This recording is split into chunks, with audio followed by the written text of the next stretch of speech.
Time now for your forecast first. WRBL News 3 First Alert Weather. Well, the flood watch continues. The warnings have subsided, but we're looking live from the lake, of course, Phoenix City Amphitheater, right across areas around Woodruff Park, and we're looking at high river levels now. 83 degrees, and we're getting a little break from all this incredible amount of rainfall. 5 to 6 inches of rain since midnight. No wonder we had some flooding.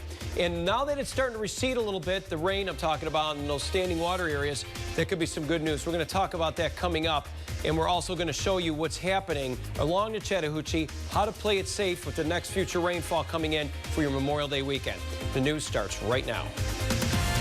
On your side, this is News 3 First Edition. Flooding and widespread damage across the valley due to heavy rainfall. News 3 has live team coverage.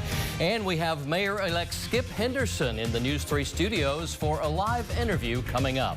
Good afternoon, everyone, and we thank you for trusting News 3. I'm Phil Scoggins. Topping our news this afternoon, the torrential rain that's hit our viewing area over the past 24 hours has left behind a lot of damage in its wake. Several places in Columbus have experienced flooding conditions. You're looking at video from Flat Rock Park posted by neighborhood watchers. The normally lazy waters flowing over the rocks now churning like a mighty rushing river.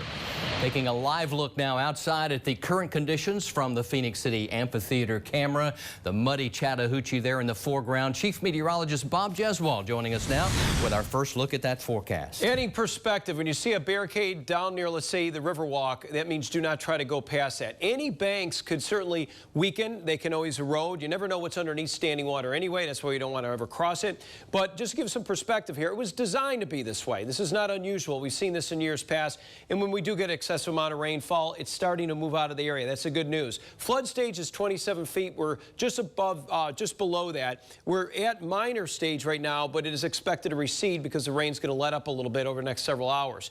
But when you talk about flooding, especially here, and we've seen some really amazing areas getting hit hard. In fact, we'll be watching across portions of Alabama in just a bit, but more deaths from flooding than any other storm certainly is a factor when you go out there for any other hazard. And over half of flood-related drownings are vehicle-related because a vehicle will remain buoyant and just up to the door sill before it can actually take float, and actually people will be swept under quite easily. So never cross any standing water because it will erode the road, and we don't know how deep it can be, and no one wants to have to rescue you. This could be the story coming up this weekend, and we will be focused on this.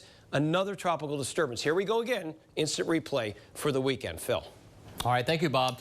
Taking you now across the river into Lee County, where more than 6 inches of rain washed out multiple bridges and roads. It also flooded some homes. News 3's Elizabeth White joining us now live from Lee Road 687 near Glenwood School, where several families are trapped until a nearby bridge can be fixed. Good afternoon to you. You know, this really is a sticky situation out here on Lee County Road 687 after torrential rains washed out the bridge behind me. But here's the problem. County leaders tell me this is on private property. This is a public road, but the bridge is operated and actually controlled by a private developer. Now, residents tell me that since that is the case, county leaders have told them they are legally unable to make the repairs here. But we do know they have spoken with the developer, and according to the developer, he is doing everything he can to try and fix this situation. Families do have access to a boat if they need to get out, but here's what happened when a man tried to drive out and he took a nosedive. Neighbors tell me he should be okay. Meanwhile, let's take you over to Lee County Road 318. The county has begun to repair that bridge. That is their property.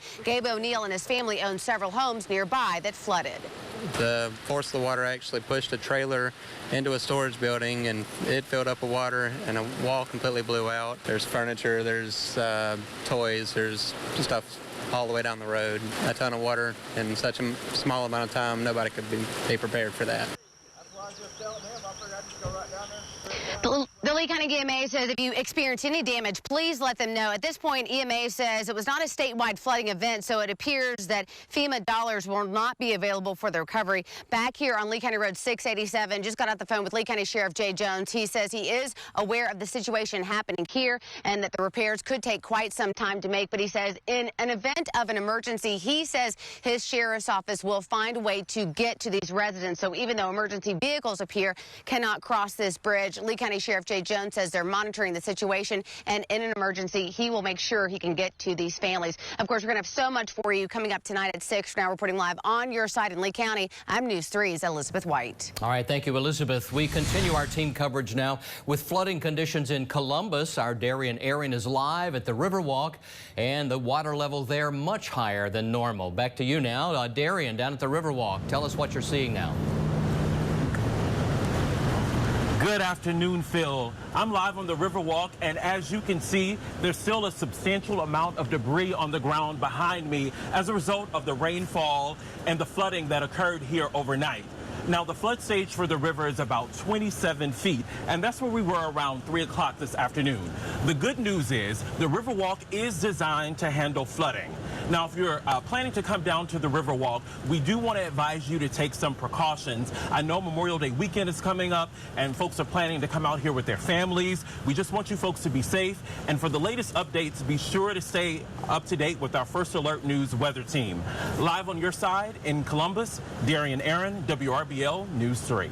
Thanks so much, Darian. Now then, our weather team coverage moving to Harris County now, and that's where we find News 3's Ashley Garrett, and she's talking about the flooding issues there and what we're seeing in Harris County. Ashley. Phil, I'm live in Catala on Highway 27 just before East Bonacore, which is behind the camera, all the way up until Hamilton. That's where you see crews with the Georgia Department of Transportation. And not too long ago, the Harris County Sheriff's Office was also out here assessing that massive flood. Now, as you can see, there is no more flood here on this roadway. That's because of the warmer weather. But as we go to video now, we can see just how active and massive that flood was just hours ago. Around noon, the water levels were so high, you could barely see parts of Highway 27 in this area. One woman working near the flood at the Geogas Food Mart says today has been slow. We start picking up around 1 o'clock. I've had maybe 3 all day. I'm glad we got the rain, but it's a little much. And back out here live now. Coming up on the news at 6, I'll have another live report on other areas to avoid as a result of the flood today. For now, though, I'll go ahead and send things back to you in the studio, Phil. Live in Harris County and on your side, I'm Ashley Garrett for WRBL News 3. Thank you, Ashley. It was a long election night at Muskogee County. Citizens waited to hear who would be their newly elected officials. Coming up in just a few minutes, we will be joined by Columbus Mayor-elect Skip Henderson. Meanwhile, last night's wait was one of the longest in the state of Georgia, as Muskogee was among the last 5 counties to announce results at around 1 a.m. News 3 reached out to Muskogee County election specialists today to learn what may have contributed to last night's delay. We have 25 precincts, and each precinct have a number of machines. And so after 7 o'clock, it's the manager's responsibility to take the little card out of each machine and bring them here so that we can put them in another machine and count the votes. And so we had to wait until all precincts brought in the cards that we could count. James tells News 3 none of the machines broke or malfunctioned last night. The longest election night that James can remember was when the counting machine actually did break. Poll supervisors could not leave until all the votes were counted. And on that particular election night, the results weren't in until a specialist came to fix the machine problem. That was when the sun came up the next day. Well, now that Election Day is behind us, the primary candidates are whittled down to those either headed to a runoff or the general election. Those whose races are over are now in charge of collecting the hundreds of campaign signs that are scattered all over the Chattahoochee Valley. One former candidate, Frank Myers, got started early by picking up more than 75 signs yesterday afternoon, and he says apart from avoiding the fines, he wants to show courtesy to his supporters. We really appreciate people who are nice enough to let you use their property to put up a political sign. I think you owe them the respect of, picking up your signs and as best you can. The Columbus Consolidated Codes and Inspection Department director tells News 3 any campaign signs left out for more than 7 days could result in hefty fines for candidates. The law allows the city to fine up to $1,000 per day and per violation.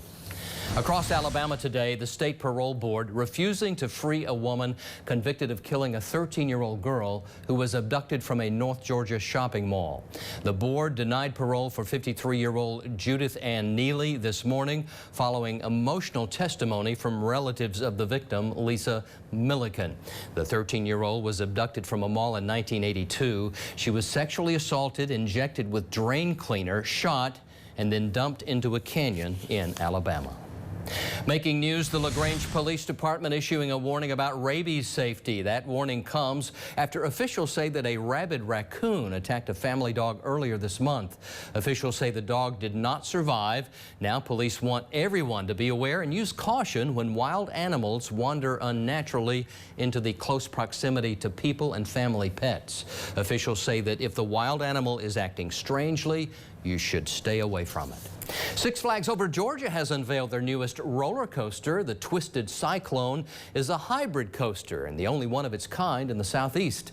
News 3's Logan Wilbur went up the road to Atlanta to experience it firsthand. Twisted Cyclone is both vintage and innovative. A slow 100-foot climb is followed by a 75-degree drop at 55 miles per hour. The blend of wood framing and steel rails makes this coaster capable of flips and turns unlike any other ride in the Southeast. Six Flags challenges themselves each year to open a new ride at their parks unlike any other. With Twisted Cyclone, they did just that. Six Flags knows that this type of roller coaster is a winner and a game changer for every market that we've put this type of innovative DNA type roller coaster in, and we're excited to have it here in Atlanta. There is more to this coaster than just twists and turns. Six Flags knows every detail now.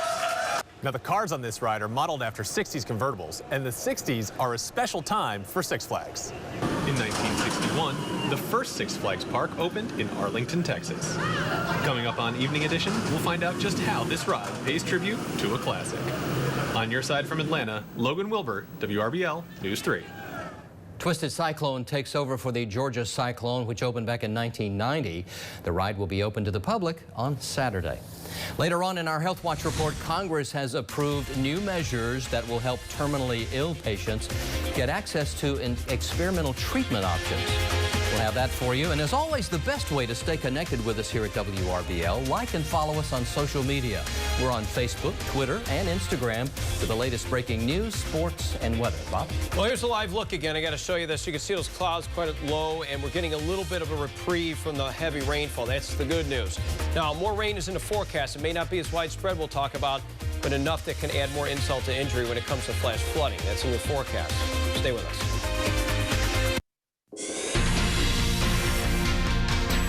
News 3 is your local elections headquarters, and early this morning we officially learned that Skip Henderson is the mayor-elect of Columbus, defeating 5 challengers without a runoff. And Skip joining me now.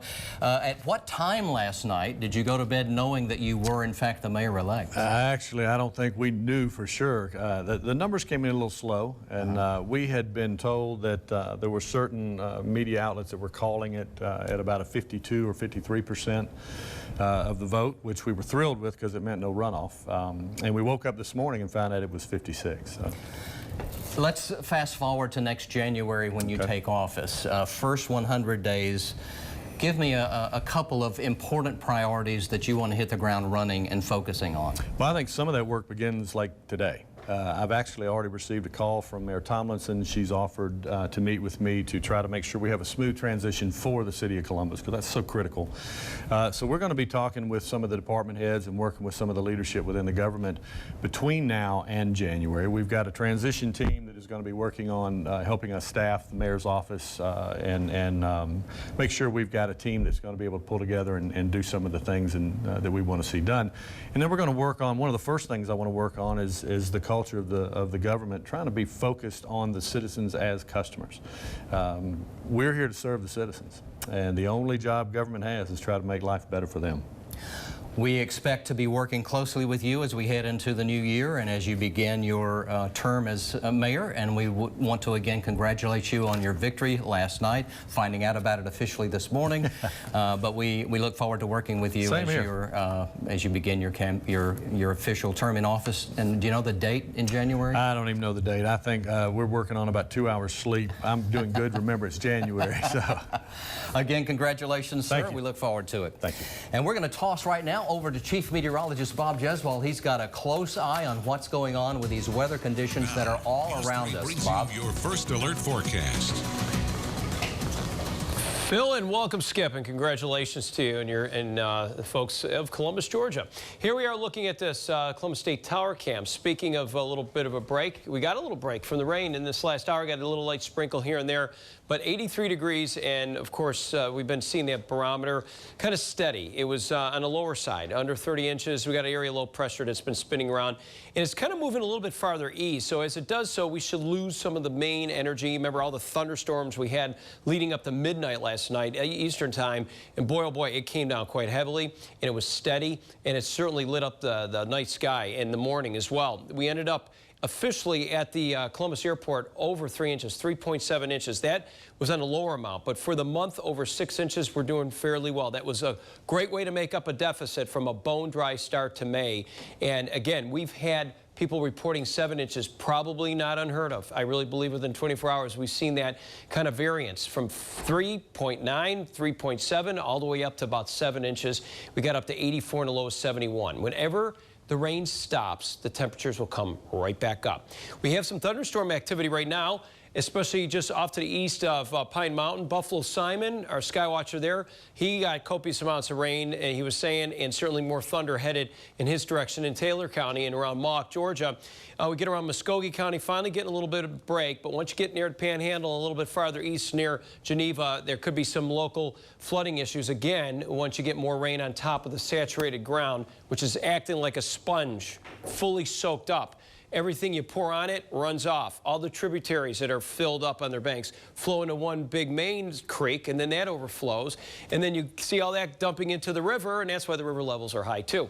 But we'll see that river level kind of subside a little bit. We're seeing evidence of that now over the next couple of hours. One renegade shower and storm near Crawford, and then we get around Tuskegee. Thunderstorm activity kind of isolated and hardly moving. It's still raining itself out there. So we're going to still see those spotty showers and storms, and then tomorrow they will be more or less where we're at now, opposed to seeing that energy that was generated in the overnight just dumping copious amounts of rain over the same areas that have been saturated. So the raincast model shows you again a lot of energy kicking off to the east a little bit, spinning around. You can see how it comes back again, but it will increase again in coverage as we get into the extended forecast, into the very extended, which will be coming up in just a few moments. I'll show that to you. So the overnight, we're looking at around 69, humid, mostly cloudy, little light drizzle here and there, some fog. Tomorrow, we're going to see those spotty showers, more or less just isolated, and we're looking at about 83 degrees here in your first alert forecast. 7-day outlook then. What can we expect?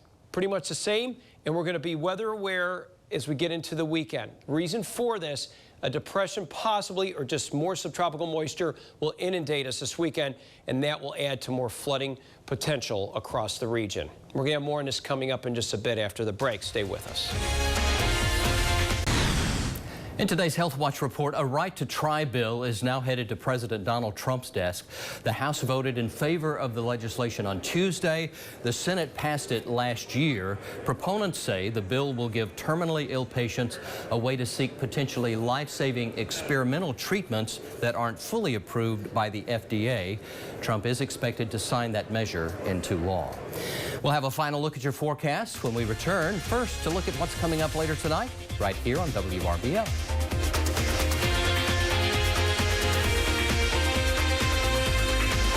News 3 First Alert Weather Radar, brought to you by the Georgia Lottery. Got a creek behind my house, and yeah. It is raging. It's crazy, you know, and it really, I mean, and you saw Daring, what he said was perfect and right on point. You know, you may be tempted to walk close to the Riverwalk or do whatever. That river, no matter when, it's always dangerous, unless you have the proper flotation device or the right gear. But, you know, you never know if there's anything that's flooded. You don't know what's happening underneath. You know, is it steady? Is it stable? Could it wash away? Just be mindful. Don't get too close to the Outer Banks. We're going to be talking about maybe just a bit of a break here. You can see over the next 24 hours. Still going to have an isolated shower or two. Then we're watching here in the Central Gulf. How will this play in? We're going to talk about it coming up at 6/5 Central in detail. But this tropical development will bring more numerous showers and storms. And as you can see, it's still far enough away, and this is Friday afternoon. So come late Saturday into Sunday, that's where we're going to have to see more rain and showers coming into the region. Of course, for the holiday weekend. Adding insult to injury to your creek, and of course, just in time for Memorial Day weekend. All right, thank you, Bob. That's going to do it for First Edition. We're back in 30 minutes with Evening Edition. Stay tuned.